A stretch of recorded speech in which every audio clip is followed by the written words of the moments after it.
Hey friends, today we are doing a VR.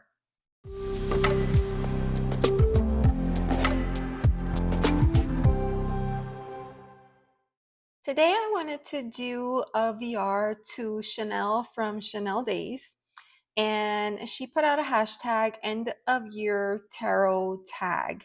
I thought it was really cool, and I love me a good hashtag, so of course I had to jump on.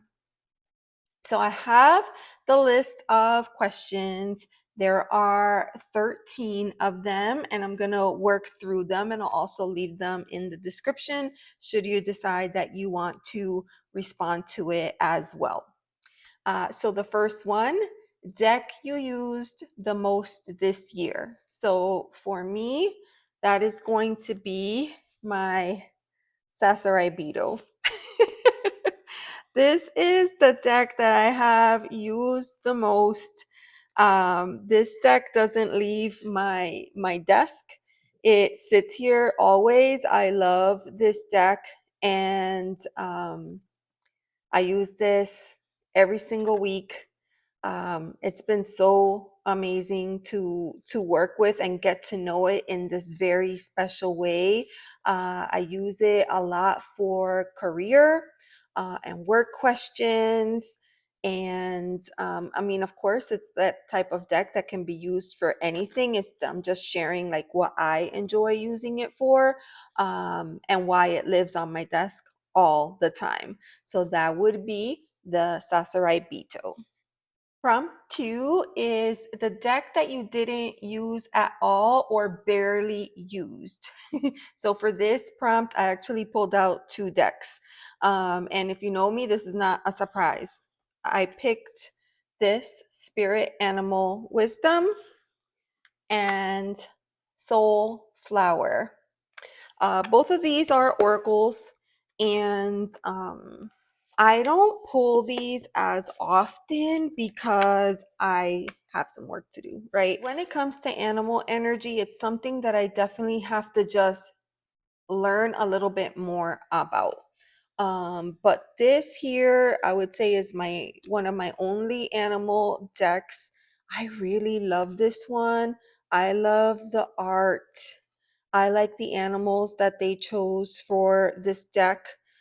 It tells you the name of the animal, and then it gives you a little bit of a description down below, some keywords, as well as elemental associations for each of the cards. So I thought to myself, this would be a great deck for learning.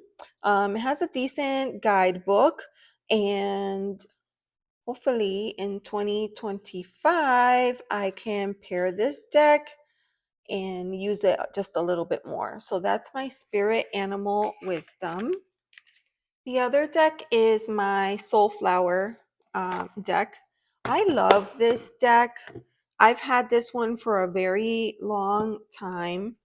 And again, probably the reason that I don't use it as often is because I have some learning to do, right? But the art, again, the art is really beautiful. The colors, I love colors in decks. And I really like this one because if you pull the card, it tells you the name of the flower, it tells you the keyword, and then it goes into it.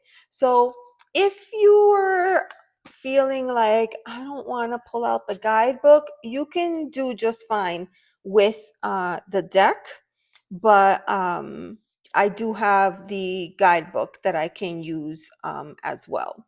But it's a beautiful deck. The artwork is gorgeous, and again, this is one of those decks that I'm hoping to do some pairings with in the spring, and hopefully bring this into the rotation. So that is my Soulflower Plant Spirit Oracle. Prompt 3 was the most recent addition to the collection. So for me, that is going to be Vision Quest.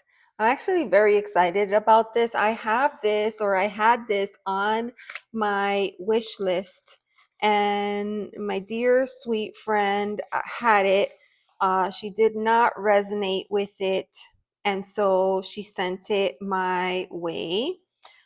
It's still in order because I have to do a deep dive, but I'll just show you really quickly. This is a deck that I really want to get into a lot more, and I'm actually going to do a little bit of a deck combo with this deck coming soon on the channel. I'm really, really excited about, but overall, very excited to have this deck. I did not feel this way about this deck when I first came across it a couple of years ago. Since then, my feelings have changed.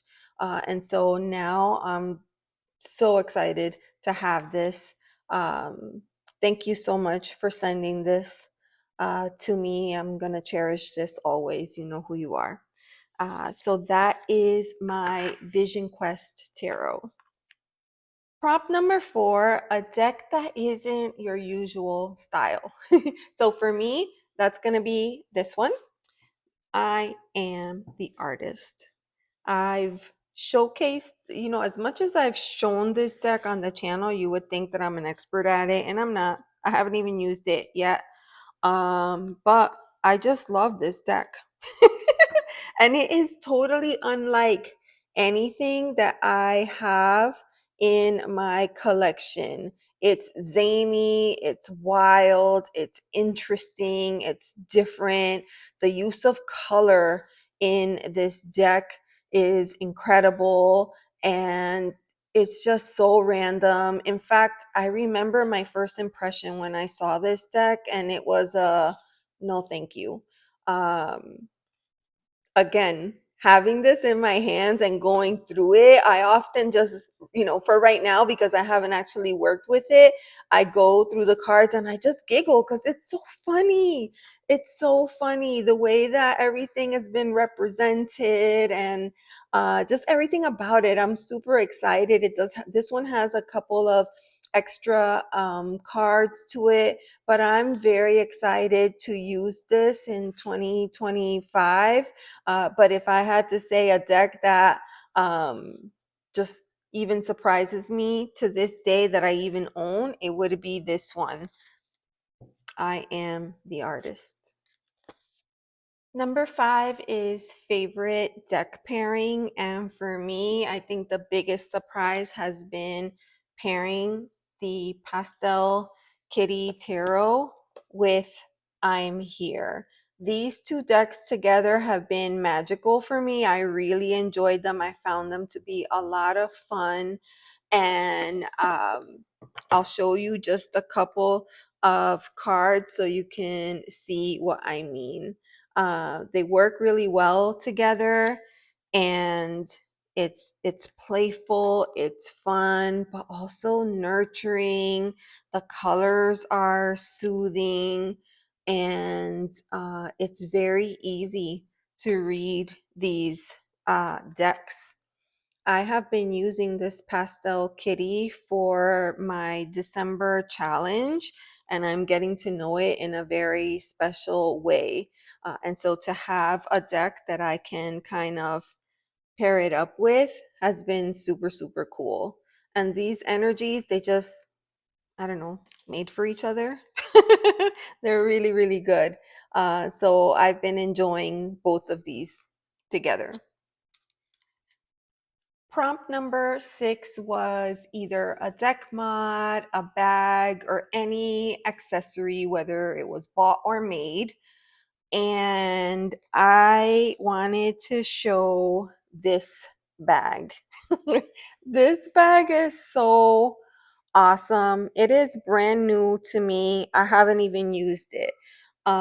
It's a Baba Studios deck bag, and it's amazing. I've always heard really lovely things about the quality of these bags, and when I put my last order in, I decided to throw one of these in, and it's just really interesting. The fabric is gorgeous, and typically I would never buy a bag just because. Uh, the way I usually operate is I work with a deck, I fall in love with the deck, and then I make it my own by finding the perfect bag for it. This will be the first time that I'm doing the opposite, where I get the bag and then find the perfect deck for the bag. So that's why I wanted to kind of showcase this as my accessory. Prompt 7, favorite card backs. So for me, it's going to be Vessel. This deck, it's an Oracle deck. It's so much fun and it has really zany, artwork. To this day, I don't think I have any other deck that I could actually even pair it with that would make sense, and that's okay with me. But it's just beautiful, and I'll show you. Like, these card backs are everything. I love that hot pink and that big eyeball in the center and the cloud. Obviously, it's not reversible, but I'm okay with that. It's just gorgeous. Number 8, deck with a great theme. Of course, I had to showcase my favorite. This is the Bob Ross deck. I love this man. I grew up with this guy. Uh, he gave me support, compassion, love, understanding my whole life from such an early age. And I just love having this in my collection. These are affirmation cards. I don't have an affirmation deck, but I love this. This is a playing card deck, by the way. And then each card features one of his pieces of art, as well as something that he would typically say during an episode. And I love this so much that I even kept the jokers in the card, in the deck, because it was just so amazing. And you can see this is a happy place. Little squirrels live here and play. And he did. He loved squirrels, and he made everything seem better. Sometimes he made mistakes on the canvas, and he would talk about how everything could be corrected. We just, needed to approach it the right way. And I don't know, this was like the ultimate in terms of love. And I just love watching him, and I'm very, very happy to have this deck in my collection. Number 9, a deck that you are in love with. So that is going to be the Tarot of Mystical Moments. This deck has my heart. I adore everything that it stands for, everything that it represents. I love the images. I love this style of art.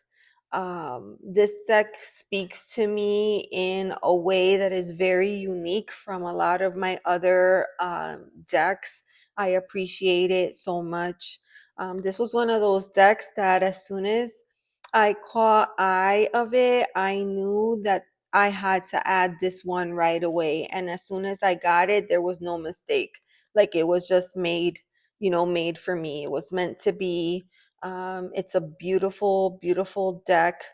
The imagery is so good. Some of the images, I spend a lot of time with some of the symbols, and it's been awesome for me in my learning journey.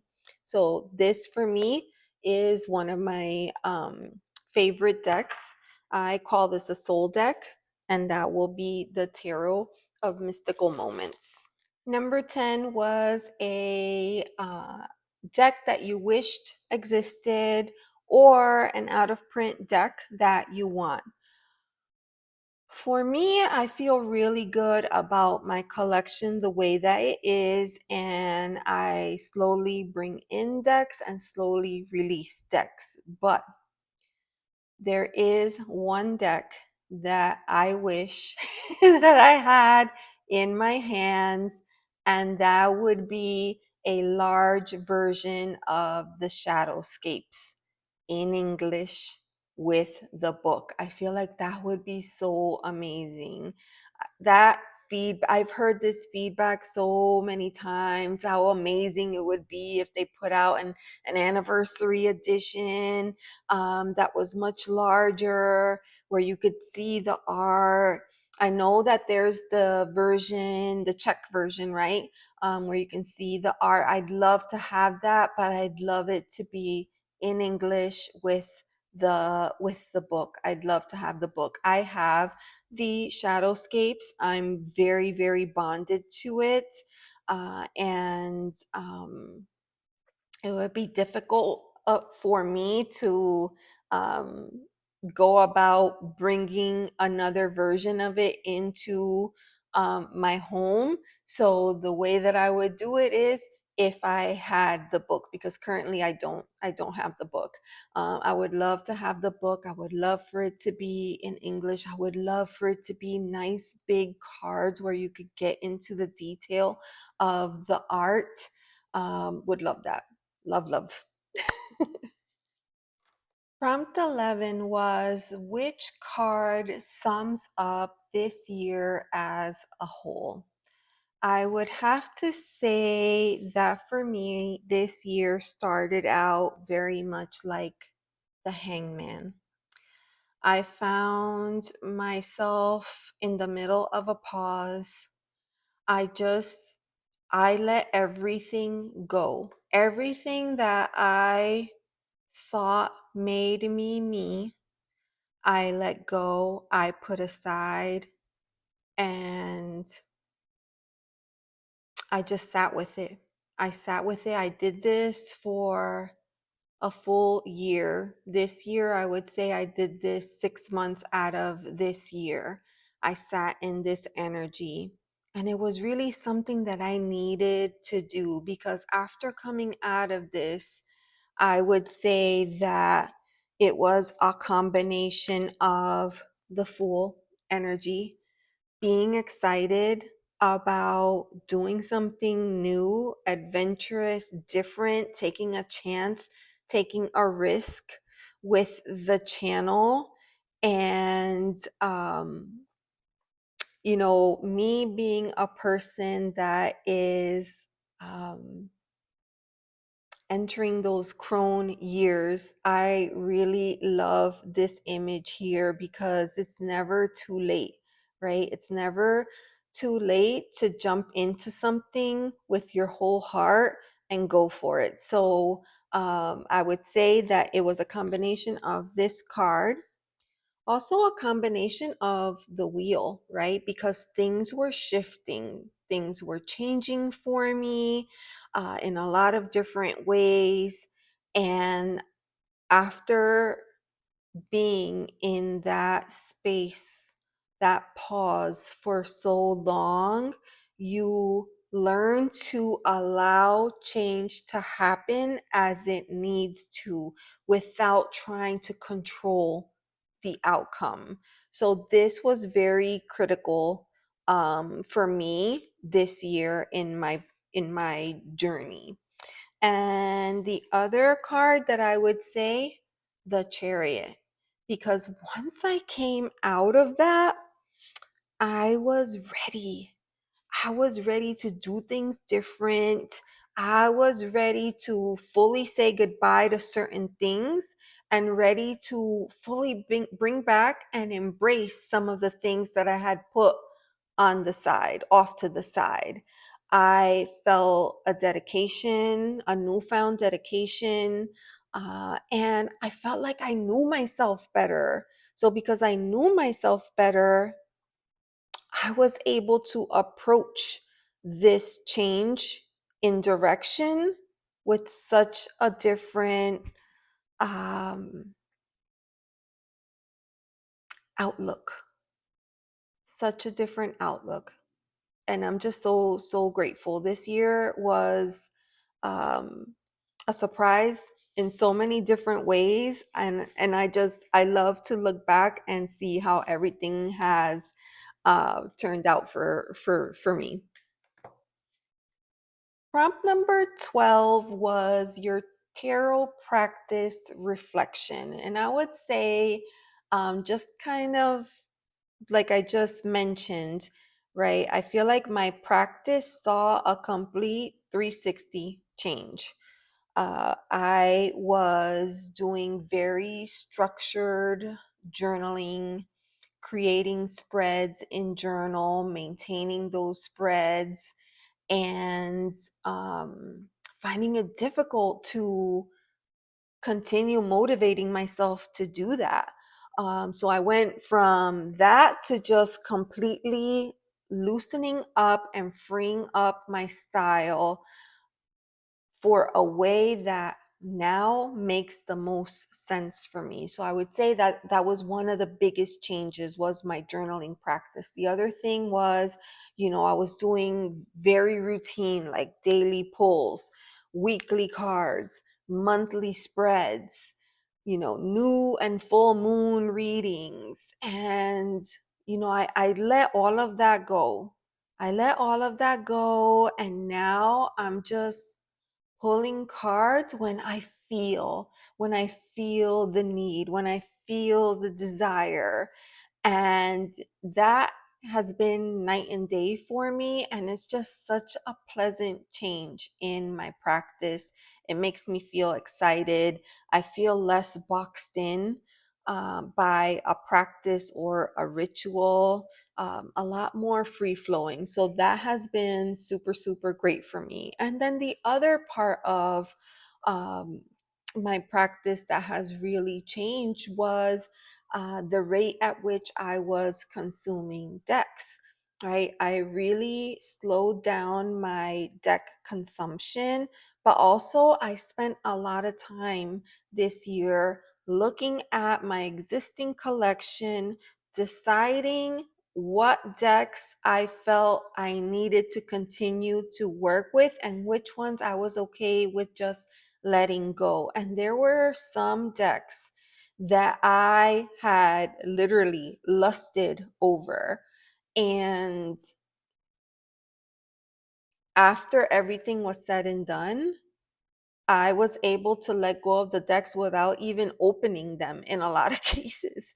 In a lot of cases, I parted with decks without even opening and just, wish them the best, right? They weren't being utilized in my collection. I don't know. I feel like everybody has their own little magical number of what makes sense for them, right? Um, I don't care what that number is. For me, what's most important is that I'm using them, that I'm spending time with them, that I'm not just buying decks for the sake of buying them, which is what I was doing before, right? I was consuming a lot of tarot tube and letting myself get carried away. And what is that hashtag that Tarot Stash always says? Purchase responsibly, right? I am doing a lot more of that. So now I would say that I am bringing in decks at a much slower pace, but also releasing decks when I feel like, what, this isn't for me. This doesn't do anything for me. Or sometimes I read with a deck and I could read with it just fine. It feels, it's fine, great. But I don't want to keep decks like that. I feel like I want to have decks in my collection that are purposeful, that I feel excited about, that I can't wait to bring back into the rotation so that I could experience its joy, its essence. Um, so now I feel like I'm getting much closer to doing that, closer than ever. And that's something that I'm thrilled about. The final prompt was you had a choice. You could either pull a card for the new year or share a deck that you are excited to use in the next year. So I'm going to do the latter. I'm going to share, actually, it's a deck pairing. This will be the first time that I do this, I think, where I have literally in my head paired the deck without actually having the deck in my hand and getting to know its energy and its essence. But in this case, this is gonna be a deck that I backed on Kickstarter that I'm very excited to get my hands on next year. That is the Quiet Rebel Oracle. And I am going to be pairing this deck with the Rosebud Tarot. I cannot wait. I don't have the Rosebud Tarot, so I had to do quite a bit of research and look at a lot of different deck comparisons, look at the art styles, look at the color. And I've settled on these two as being a perfect pair in my mind's eye. More to come. We'll see how that goes. And that is it, you guys. That is my response for this beautiful tag created by Chanel from Chanel Days. This was hashtag end of year tarot tag. There's so many great tags going on right now, and it's really, really hard to keep up with them. But this was definitely one that I wanted to participate in. I hope that as you are wrapping up your end of the year and having your reflection and preparing yourself for the new year, that everything just goes splendidly, that you're blessed in every way possible. Thank you so much for being here with me today, and I'll see you next time.